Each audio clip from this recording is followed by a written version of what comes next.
L'Acadie qui aujourd'hui est reçue à l'Élysée par le président de la République française et qui a rêvé toute sa vie de demeurer française.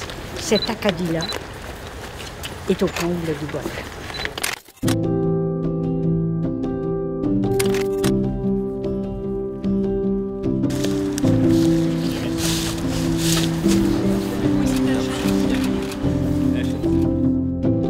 Vous savez que je viens d'un peuple qui plantait des arbres. L'Acadie est née entre la forêt et la mer. L'arbre était aussi important que l'eau.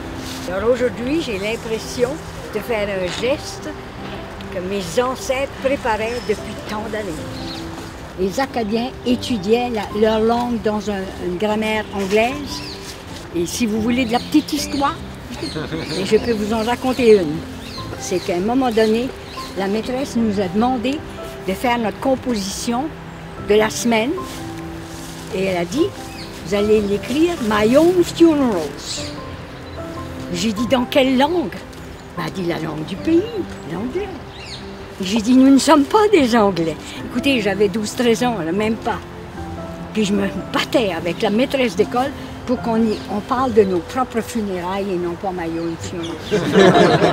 Je pense que le combat a commencé là. C'est un moment très important pour la langue française, telle qu'elle est parlée dans le monde.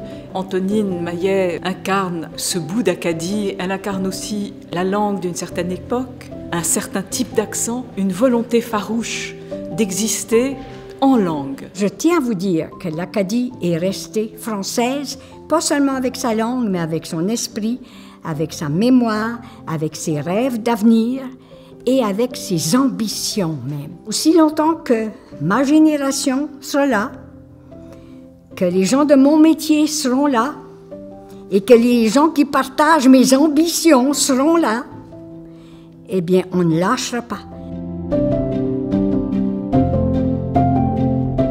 La plantation de cet arbre incarne ce qui nous lie. Une histoire qui vient de loin et ses racines.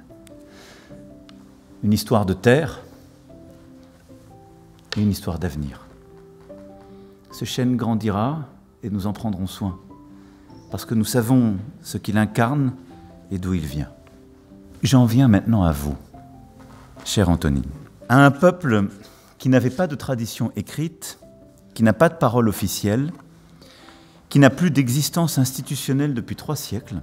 Vous avez offert une voix puissante, des pièces de théâtre, des romans, des personnages, leurs histoires. Vous êtes la conteuse de l'Acadie, ce peuple 4 fois centenaire, venu de la Loire, de Bretagne, de Normandie, déporté par les Britanniques au XVIIIe siècle et dont le pays a été rayé officiellement de la carte du monde.